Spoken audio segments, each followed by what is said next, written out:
Hello दोस्तों, good morning. स्वागत है एक बार फिर से आप सभी का एमजेटी एजुकेशन में। दोस्तों आज है 28 जनवरी और आज की वीडियो में हम लोग बात करेंगे 28 जनवरी 2024 के मोस्ट इंपोर्टेंट करंट अफेयर के क्वेश्चंस के बारे में। वीडियो अगर पसंद आएगी तो वीडियो को लाइक और शेयर करना मत भूलना और चैनल पर अगर नए आए हो चैनल को सब्सक्राइब करना, जिससे आने वाली वीडियोज का नोटिफिकेशन आप तक पहुंचता रहे। तो शुरुआत करेंगे हमेशा की तरह अपने क्विकली 1 मिनट के रिविजन से, जो हम लोग पिछले दिन का करंट अफेयर रिवाइज करते हैं 1 मिनट में। उसके बाद आज की करंट अफेयर की तरफ बढ़ते हैं। तो 26 जनवरी 2024 को 75वां गणतंत्र दिवस मनाया गया। इसकी थीम क्या थी? विकसित भारत, भारत लोकतंत्र की मातृका। तो ये दोनों ही इसकी थीम थी, याद रखिएगा, विकसित भारत और भारत लोकतंत्र की मातृका।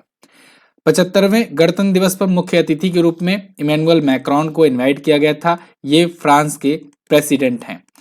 और 2024 में टोटल पद्मश्री पुरस्कार से सम्मानित किया गया 110 लोगों को और कुल पद्म पुरस्कार 132 लोगों को दिया गया है। इसके बाद हम लोगों ने कल पढ़ा था 75वें गणतंत्र दिवस पर डीआरडीओ ने नारी शक्ति और स्वदेशी प्रौद्योगिकी को अपनी थीम बना करके प्रदर्शन किया है। आईसीसी महिला one day cricketer of the year 2023 का पुरस्कार जीत लिया है चमारी अथापत्तू ने। यहाँ पर कल मुझसे एक मिस्टेक हुई थी। एक्चुअली मैंने आपको क्वेश्चन में आईसीसी महिला टी20 क्रिकेटर ऑफ द ईयर का नाम बता दिया था ऑप्शन में, जबकि वहाँ क्वेश्चन में one day cricketer of the year था। हालांकि एक्सप्लेनेशन में मैंने आपको सब कुछ सही ही बताया था बाद में, तो लेकिन क्वेश्चन पढ़ते समय जो क्वेश्चन का ऑप्शन था उसमें मैंने चमारी अटापट्टू की जगह मैंने आपको टी20 महिला का बता दिया था। तो इसको आप करेक्ट कर लीजिएगा। वनडे क्रिकेटर ये अवार्ड जीती हैं। एक्सप्लेनेशन में सही बताया गया था जो था। राष्ट्रपति ने अभी हाल ही में 31 व्यक्तियों को जीवन रक्षा पदक पुरस्कारों से सम्मानित किया है। इसके अलावा गणतंत्र दिवस की पूर्व संध्या पर 1132 कर्मियों को वीरता और सेवा पदक से सम्मानित किया गया। आरबीआई ने 2022-23 के लिए पंचायती राज संस्थाओं की वित्त रिपोर्ट पब्लिश की है। इसमें सबसे ज्यादा खर्च करने के मामले में पश्चिम बंगाल टॉप पर है। और अभी अमेरिका में पहली बार नाइट्रोजन गैस से मौत की सजा सुनाई गई है। इसके अलावा माइक्रोसॉफ्ट $3 ट्रिलियन की वैल्यूएशन वाली पहली सॉफ्टवेयर कंपनी बन गई है और ओवरऑल सेकंड कंपनी बन गई है आफ्टर द एप्पल। ये टॉप 10 करंट अफेयर के क्वेश्चंस थे कल की वीडियो से, जिनका आपने किया है क्विकली रिवीजन। बात करेंगे अब आज की करंट अफेयर की, लेकिन उससे पहले एमजेटी ऐप पर इसके फ्री पीडीएफ और फ्री क्विज अवेलेबल है। आप उसका डेली यूज किया करें। हर प्रकार के डेली, मंथली, वीकली हर प्रकार की क्विजेज वगैरह आपको यहाँ पर मिलती हैं। शुरू करते हैं। पहला क्वेश्चन, अंतर्राष्ट्रीय सीमा शुल्क दिवस कब मनाया गया? तो ये दोस्तों मनाया जाता है प्रत्येक वर्ष 26 जनवरी को। जब हम लोग अपने देश में गणतंत्र दिवस मना रहे होते हैं उस टाइम पर अंतर्राष्ट्रीय स्तर पर सीमा शुल्क दिवस यानी कस्टम डे मनाया जाता है। सीमा शुल्क होता क्या है दोस्तों? बॉर्डर पर जो शुल्क लिए जाते हैं, जैसे आप कोई भी व्यापार कर रहे हो या फिर आप यात्रा कर रहे हो, जब आप बॉर्डर क्रॉस करते हो तो आपको एक टैक्स देना पड़ता है, उसे कहते हैं सीमा शुल्क। सीमा तो अब कोई भी सीमा हो सकती है, राज्यों की भी सीमा हो सकती है, देश की भी सीमा हो सकती है ना। लेकिन यहाँ पर जब अंतर्राष्ट्रीय स्तर पर जब ये बात की जाए तब वहां पर यह दिवस मनाया जाता है, ठीक है ना। मतलब ये वाली जो सीमा है ये अंतर्राष्ट्रीय सीमा शुल्क दिवस के लिए है। इंटरनेशनल कस्टम डे ये 26 जनवरी को मनाया जाना इसलिए शुरू हुआ क्योंकि 26 जनवरी को ही 1953 में विश्व सीमा शुल्क संगठन स्थापित हुआ था। ब्रुसेल्स बेल्जियम में इसका हेडक्वार्टर है इस संस्थान का, जो इसके लिए रिस्पॉन्सिबल है, और अध्यक्ष हैं इयान सौंदर्स। इस बार का थीम रखा गया है customs engaging traditional and new partners with purpose. Clear है? तो 26 जनवरी का दिन याद रखना। वैसे जनवरी महीने का बहुत सारा महत्वपूर्ण दिवस आ चुका है, तो कई दिन हो गए रिवीजन किए, चलिए करते हैं रिवीजन। 1 जनवरी को डीआरडीओ स्थापना दिवस मनाया गया। 4 जनवरी को विश्व ब्रेल दिवस मनाया गया। 5 जनवरी को राष्ट्रीय पक्षी दिवस और 6 जनवरी को विश्व युद्ध अनाथ दिवस मनाया गया। 9 जनवरी को प्रवासी भारतीय दिवस, ये महात्मा गांधी जी 9 जनवरी 1915 को दक्षिण अफ्रीका से भारत आए थे, इसकी याद में मनाया जाता है। 10 जनवरी को विश्व हिंदी दिवस मनाया गया और 12 जनवरी को राष्ट्रीय युवा दिवस मनाया गया स्वामी विवेकानंद जी की जयंती पर। 15 जनवरी को भारतीय सेना दिवस और 16 जनवरी को राष्ट्रीय स्टार्टअप दिवस मनाया गया। 23 जनवरी को पराक्रम दिवस नेताजी सुभाष चंद्र बोस जी की जयंती पर मनाया जाता है। 24 जनवरी को राष्ट्रीय बालिका दिवस और 24 जनवरी को ही अंतर्राष्ट्रीय शिक्षा दिवस मनाया जाता है। 25 जनवरी को अगेन 2 महत्वपूर्ण दिवस, राष्ट्रीय पर्यटन दिवस और राष्ट्रीय मतदाता दिवस मनाया जाता है। 26 जनवरी को हम लोगों ने 75वां गणतंत्र दिवस मनाया और 26 जनवरी को ही अंतर्राष्ट्रीय सीमा शुल्क दिवस मनाया जाता है। अगला, 1 फरवरी 2024 को लगातार कौन सीमी बार बजट पेश करके निर्मला सीतारमण जी मोरारजी देसाई के बाद दूसरी वित्त मंत्री बन जाएंगी? तो लगातार छठी बार दोस्तों वित्त बजट पेश करने जा रही हैं निर्मला सीतारमण जी, वित्त मंत्री हैं जो कि, और 6 बार बजट पेश करने वाली, वो भी लगातार, ये बन जाएंगी दूसरी वित्त मंत्री। इससे पहले मोरारजी देसाई जी ऐसा कारनामा कर चुके हैं। मोरारजी देसाई जी दोस्तों भारत के प्रधानमंत्री भी बने थे, लेकिन उससे पहले वो वित्त मंत्री थे। तो वित्त मंत्री के रूप में इन्होंने 10 बार बजट पेश किया था, 10 बार बजट पेश किया था, और अभी तक सर्वाधिक बजट पेश करने का रिकॉर्ड इन्हीं के नाम है। सर्वाधिक बजट पेश करने का रिकॉर्ड इन्हीं के नाम है, मोरारजी देसाई जी के नाम। पूर्व प्रधानमंत्री भी रहे आगे चल करके, क्योंकि ये प्रधानमंत्री बने थे वित्त मंत्री के बाद। फिलहाल अभी निर्मला सीतारमण जी जो वित्त मंत्री हैं, ये 1 फरवरी को अगेन अपना छठा बजट पेश करने जा रही हैं। इस बार का जो बजट होगा वो आम बजट की तरह नहीं होगा, मतलब वो ऐसा पूरा पूरा कंप्लीट वित्तीय वर्ष के लिए नहीं होगा। उसमें बहुत सारे वादे रहेंगे, ऑब्वियस सी बात है कि क्योंकि चुनाव होने वाले हैं। तो जब चुनाव होने वाला होता है तो वो वाला बजट जो होता है जो चुनाव से जस्ट पहले लाया जाता है और पूरा कार्यकाल के लिए नहीं रहता है, उसे कहते हैं अंतरिम बजट। तो इस बार का बजट जो होगा वो कौन सा होगा? अंतरिम बजट होगा। ध्यान रहे ये बात, ये आपसे बन सकता है क्वेश्चन। तो फिलहाल 1 फरवरी को पेश किया जाएगा, और इससे पहले आप जानते हो आर्थिक सर्वेक्षण रिपोर्ट आती है, और इन दोनों पर मैं आपको डिटेल वीडियो देता ही हूँ हर बार। तो आर्थिक सर्वेक्षण रिपोर्ट जो कि पूरा पूरा पिछला बजट का आकलन करेगा, ये 31 जनवरी को जब पब्लिश होगी, इस पर मैं पूरा डिटेल में आपको वीडियो दूंगा, और बजट पर भी आपको वीडियो आएगी ही, बताया ही जाएगा सब कुछ आसान भाषा में कि इस बार के बजट में क्या कुछ खास रहने वाला है, कैसा क्या होगा। फिलहाल यहाँ पर बात करते हैं छठी बार बजट की। तो मोरारजी देसाई 1959 से 1964 के दौरान ये 6 बार लगातार अपना बजट पेश किए थे। सर्वाधिक 10 बार ये बजट पेश कर चुके थे। क्लियर है ना?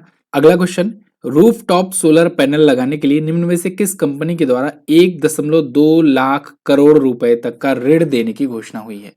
1.2 लाख करोड़ रुपए, इसका ऋण देगा कौन? मतलब कि इतना लोन देगा कौन? REC limited, rural electrification corporation limited. मैंने आपको बताया हुआ है कि ये महारत्न कंपनी है, पिछले दिनों में कई बार ये चर्चे में रही है। तो भारत में कुल 13 महारत्न कंपनियां हैं, उनमें से एक ये भी है REC लिमिटेड। इसने क्या कहा है कि अभी हाल ही में घोषणा किया है इसने कि 1.2 लाख करोड़ रुपए तक का लोन देगा अगर कोई रूफटॉप सोलर पैनल लगाना चाहता है तो। रूफटॉप मतलब जो साधारण घरों में बिजली यूज के लिए जो लोग छत पर लगवाते हैं उसे रूफटॉप सोलर पैनल कहते हैं, जो सोलर पैनल लगाया जाता है तो वो होगा। अब ऐसा इन्होंने ऐसा तो नहीं कहा कि बिना मतलब कि अपने आप की हर कोई आओ हमसे लोन ले लो, इसके लिए कोई योजना लाई जानी होगी, ऑब्वियस सी बात है। तो देखो यहाँ पर इसके लिए पीएम मोदी ने 22 जनवरी को एक योजना का उदाहरण किया था, और इसके बारे में भी हमने बताया था, कोई भी क्वेश्चन छोड़ता हूं नहीं। तो आपका जितना भी महत्वपूर्ण करंट अफेयर का क्वेश्चन होता है वो सब का सब यहाँ पर मिलेगा। भीड़ मत देखो, कंटेंट देखो। कंटेंट के पीछे भागोगे, भीड़ से अलग जाओगे और सिलेक्शन की तरफ जाओगे, ठीक है ना? सभी का सिलेक्शन भीड़ में नहीं होता, ये बात ध्यान रहे। कंटेंट अगर आपका जबरदस्त है, तैयारी जबरदस्त है, तभी आप सिलेक्शन ले पाओगे। तो ध्यान रखना 22 जनवरी को सूर्योदय योजना प्रधानमंत्री द्वारा शुरू की गई थी, प्रधानमंत्री सूर्योदय योजना। तो उसी योजना के तहत यहाँ REC लिमिटेड जो है ये 1.2 लाख करोड़ रुपए तक का लोन देगा। अब ऐसा नहीं है कि ये एक ही व्यक्ति को लोन देगा, मतलब ये टोटल इसका बजट है कि इतना हम लोन देंगे, बाकी अलग अलग लेवल पर लोन दिए जाएंगे जिस स्तर का जो स्थापित करवाएगा। भारत सरकार का लक्ष्य है कि 2026 तक 40 गीगावाट छत पर सोलर ऊर्जा स्थापित हो जाए, यानी रूफटॉप सोलर एनर्जी स्थापित हो जाए 40 गीगावाट तक का। अब देखो इससे कई फायदे हैं। एक तो भारत ने अपना जो लक्ष्य रखा हुआ है दो चीजों का, कि एक तो 2047 तक हम लोग हो जाएंगे एनर्जी इंडिपेंडेंट। ध्यान रखना ये टारगेट बहुत इंपॉर्टेंट है, एनर्जी इंडिपेंडेंट हो जाएंगे। कब तक? 2047 तक ऊर्जा स्वतंत्र, यानी कि हमें ऊर्जा के लिए किसी दूसरे देश पर, किसी गल्फ कंट्री या किसी और कंट्री के लिए का मुंह नहीं देखना होगा, है ना? कि तेल यहाँ से खरीद लिए, आज यहाँ से गैस खरीद लिए। हम लोग एनर्जी इंडिपेंडेंट हो जाएंगे 2047 तक।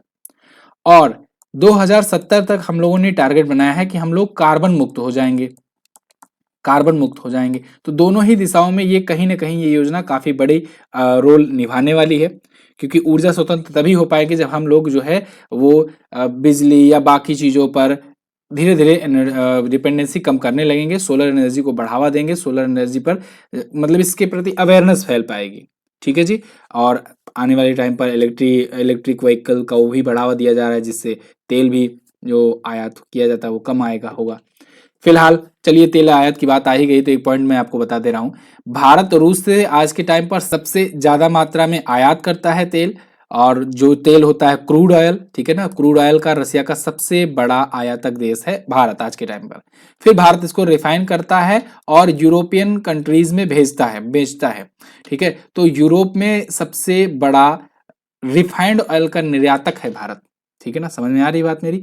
यानी रसिया से सबसे बड़ा इंपोर्टर है इंडिया क्रूड ऑयल का, और फिर उसको रिफाइन करके सबसे बड़ा एक्सपोर्टर है इंडिया यूरोप में रिफाइंड ऑयल का, ठीक है जी। अगला, हाल ही में यूनिकॉर्न बनने वाली भारत की पहली एआई कंपनी कौन बन गई है? तो ये बन गई है दोस्तों कृत्रिम। कृत्रिम एआई कंपनी, अगर आपको याद हो तो आज से कुछ महीनों पहले मैंने आपको, कुछ महीने क्या, शायद 1-2 महीने पहले मैंने आपको ये क्वेश्चन बताया था कि ओला के जो फाउंडर हैं भाविश अग्रवाल, इन्होंने कृत्रिम नाम से एक अपनी एआई कंपनी खोली हुई है। ये एआई कंपनी, भाई इनको तो एक्सपीरियंस है ही, ओला के फाउंडर हैं, ओला आप जानते हो कितनी बड़ी चेन आज के टाइम पर बन चुकी है। तो उसके फाउंडर हैं, तो इन्होंने कृत्रिम नाम से अपना एक नई कंपनी स्थापित किया था, और ये कंपनी पर अच्छी खासी फंडिंग में हो गई। फंडिंग होने के बाद इसकी मार्केट वैल्यूएशन $1 बिलियन को क्रॉस कर चुकी है, और $1 बिलियन क्रॉस हो जाती है तो क्या बताया था मैंने कि वो कंपनी कहलाएगी यूनिकॉर्न कंपनी, ठीक है जी। और अगर यही $10 बिलियन क्रॉस कर जाती है तब ये कहलाएगी डेकाक्रॉन कंपनी। डेकाक्रॉन कंपनी कहलाएगी। डेकाक्रॉन कंपनी बनने वाली पहली फूड कंपनी स्विगी है वैसे। यहां पर $1 बिलियन को ये क्रॉस कर चुकी है और बन गई है अब यूनिकॉर्न कंपनी। भाविश अग्रवाल इसके संस्थापक हैं, जो ओला के भी संस्थापक हैं, ये बात ध्यान रखना। अगला, विश्व टेस्ट चैंपियनशिप 2027 के फाइनल मैच की मेजबानी कौन करेगा?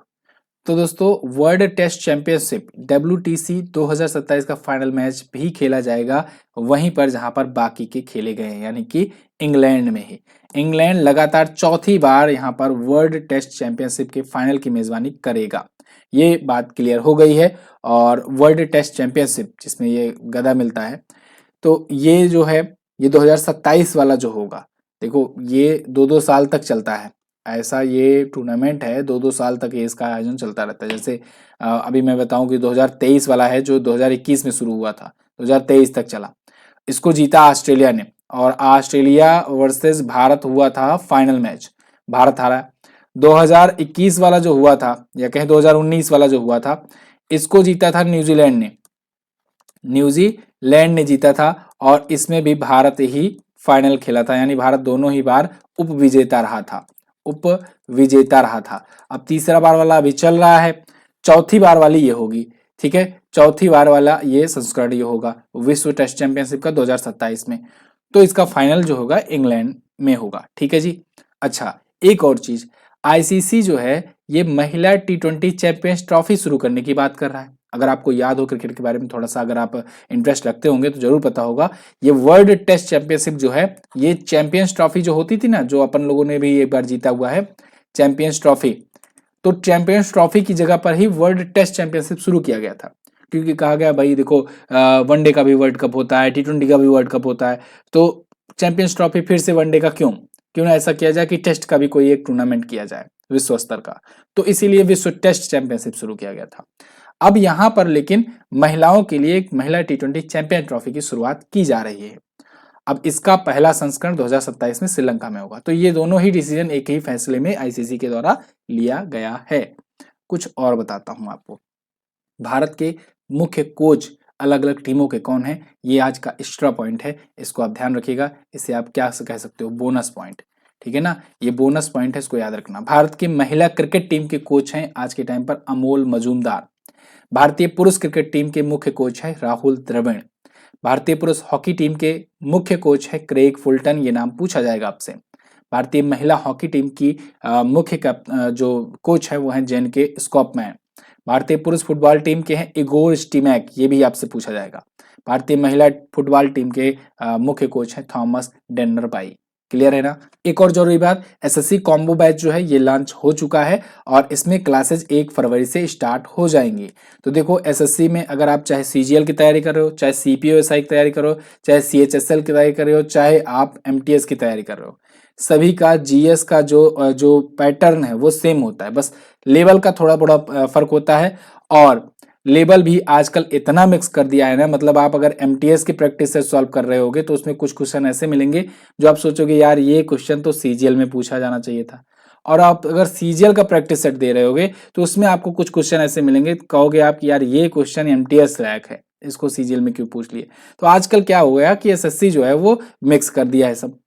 तो जीएस जो है इसमें आपको ऐसी तैयारी कराई जाएगी इस बार कि आप पूरा 100% कवर कर सको एसएससी का किसी भी एग्जाम के लिए। क्योंकि मुझे भी पता है जो स्टूडेंट होता है वो कोई एक एग्जाम का फॉर्म भर करके नहीं पढ़ाई करता है, उसके सामने अगर अगर वो ग्रेजुएशन किया है, सीजीएल आ गया तो सीजीएल का भी फॉर्म डालेगा, सीपीओ आ गया सीपीओएसआई भी डालेगा अगर अच्छी हेल्थ है, सीएचएसएल भी डालेगा, सीएचएसएल वाला बंदा एमटीएस भी डालता है। ठीक है, तो आप सभी के लिए एक कॉम्बो बैच की तैयारी कर सकते हो। और अभी के लिए जो लॉन्च हुआ है, चूंकि मैंने आपसे वादा किया था कि जब ये लॉन्च होगा तो अगर कोई रिसेंट ऑफर चल रहा होगा तो उसके तहत इसको लिया जाएगा, जिससे आपको मतलब ऐसा ना फील हो कि हाँ ठीक है तो ऑफर के दौरान नहीं लाए बैच, जानबूझ करके बाद में ला रहे हो।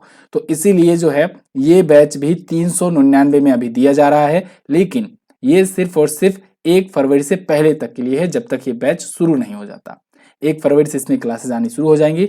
और एक जरूरी बात और, एएलपी बैच वाले जो हैं उनकी भी क्लासेस 1 फरवरी से स्टार्ट होंगी। ठीक है, तो इसमें भी आपका कंप्लीट जीएस पढ़ाया जाएगा।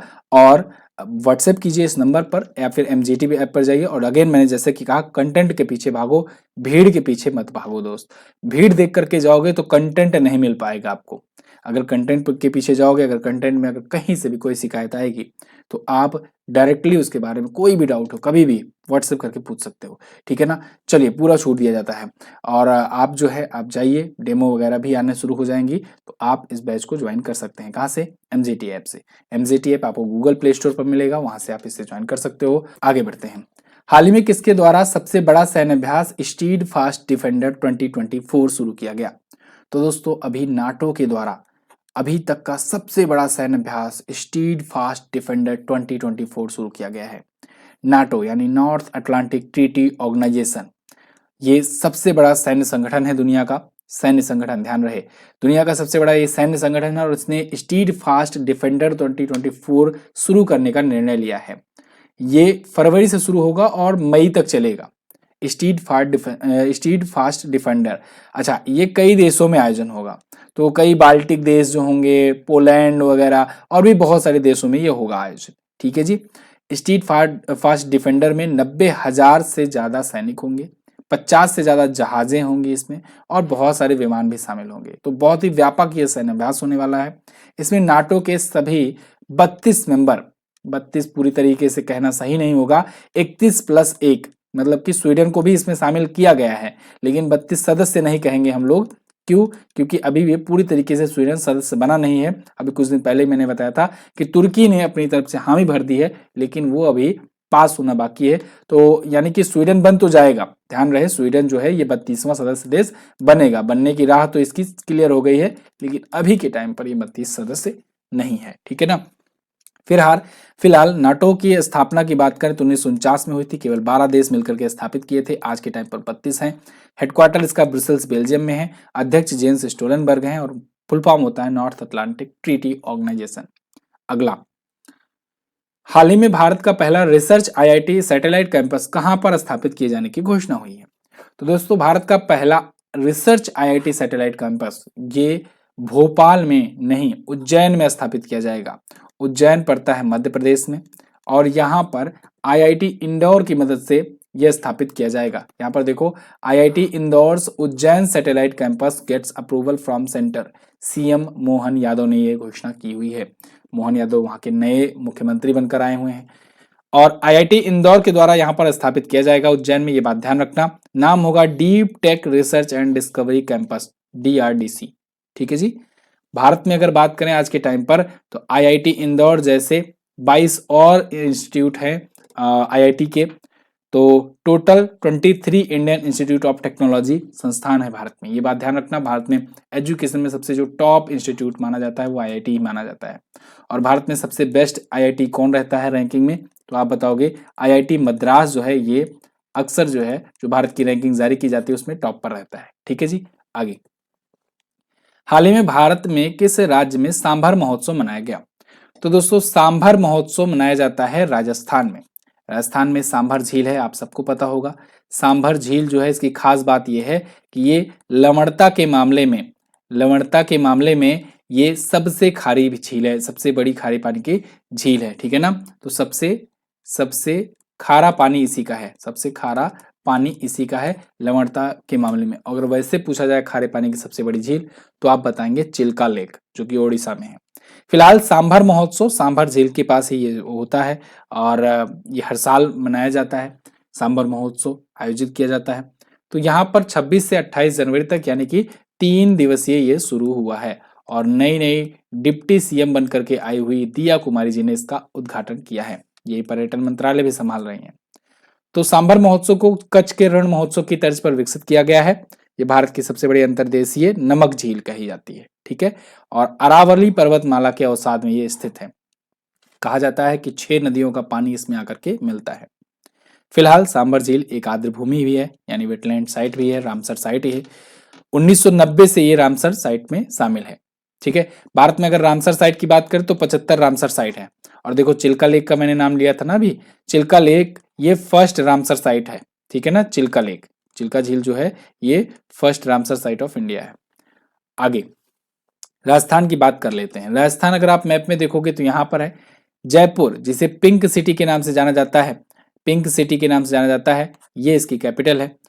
अशोक गहलोत जी यहाँ पर ये मुख्यमंत्री थे, अब बदल गए हैं। अब तो देखो यहाँ पर ये चेंज करना था, ये पुराना पेज लग गया। चलिए मैं चेंज करवाता हूँ इसको।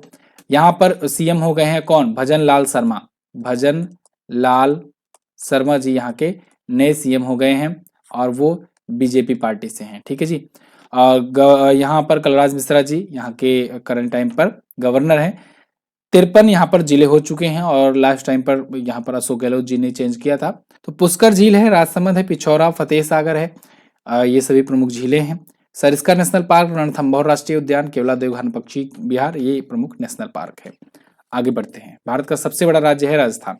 अगला 63वीं सेंट्रल जियोलॉजिकल प्रोग्रामिंग बोर्ड की बैठक कहाँ पर आयोजित की गई? तो ये बैठक हुई दोस्तों भोपाल में। भोपाल अगेन ये मध्य प्रदेश में पड़ता है। तो यहाँ पर 63वीं सेंट्रल जियोलॉजिकल प्रोग्रामिंग बोर्ड की बैठक हुई है अभी।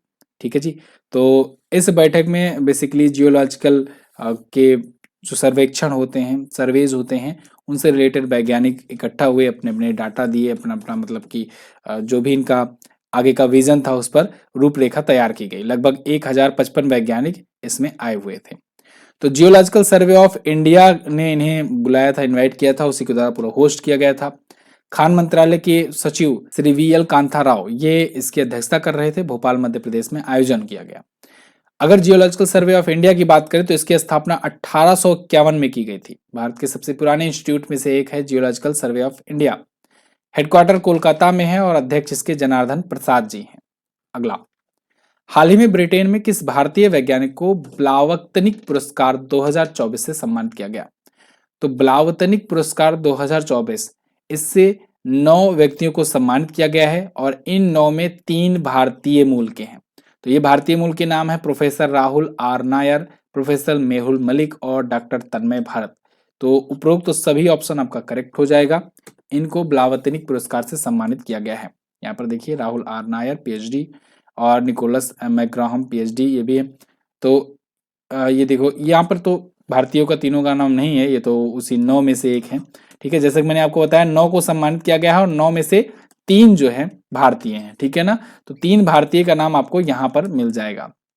इन्हें रसायन और भौतिकी और जीवन विज्ञान में उत्कृष्ट कार्यों के लिए दिया जाता है और ऐसे युवा वैज्ञानिकों को ही दिया जाता है। ठीक है जी। तो 3 युवा भारतवंशी वैज्ञानिक सम्मानित किए गए। इनको 4,80,000 पाउंड से सम्मानित किया जाएगा, मतलब ये पुरस्कार राशि होगी। किसके द्वारा? ब्लावटनिक फैमिली फाउंडेशन और the New York academy of sciences के द्वारा। ये थे टॉप 10 करंट अफेयर के क्वेश्चंस आज के दिन से। आई होप आपको सारे क्वेश्चंस समझ में आए होंगे। अगर वीडियो इंटरेस्टिंग लगी है, पसंद आई है तो इसको लाइक ज़रूर करना। लाइक करना बहुत सारे लोग भूल जाते हो, भूला ना करो भाई, लाइक कर दिया करो, ठीक है ना। और चैनल पर अगर नए आए हो, चैनल को सब्सक्राइब ज़रूर कर देना, क्योंकि सब्सक्राइब अगर नहीं करोगे तो अगले दिन की वाली वीडियो की नोटिफिकेशन आप तक नहीं पहुँच पाएगी। बुक अपनी आई हुई है, आप ऑफलाइन बुक ऑर्डर कर सकते हैं अमेज़न पर जा करके, तो दोबारा रिप्रिंट होकर के आ चुकी है, आप इसको अब ऑर्डर कर सकते हो। इसके अलावा आप जा करके रिव्यू वगैरह भी देख सकते हो, वहाँ पर रिव्यूज़ में मतलब सब लोग वीडियो बना करके दिए हुए हैं, तो यहाँ तो मैं केवल एक ही मैं शो करा रहा हूँ, आप जा करके वहाँ पर सभी वीडियोज़ देख सकते हो। इसके अलावा टेलीग्राम पर आपको पीडीएफ मिल जाएगी। कल मैंने आपसे बताया था, आपसे क्वेश्चन पूछा था, भारत के चुनाव आयोग की स्थापना कब हुई थी? तो ये 25 जनवरी 1950 को हुई थी, इसीलिए हम लोग 25 जनवरी को राष्ट्रीय मतदाता दिवस मनाते हैं। सुप्रीम कोर्ट के न्यायाधीश की नियुक्ति कौन करता है? तो भारत के महामहिम यानी राष्ट्रपति करते हैं। आज आपको क्या बताना है? आज आपको बताना है गणतंत्र दिवस के अवसर पर निम्न में से किसके द्वारा राजपथ पर झंडा फहराया जाता है? कल मैंने आपको बहुत अच्छे से डिटेल में ये बताया था।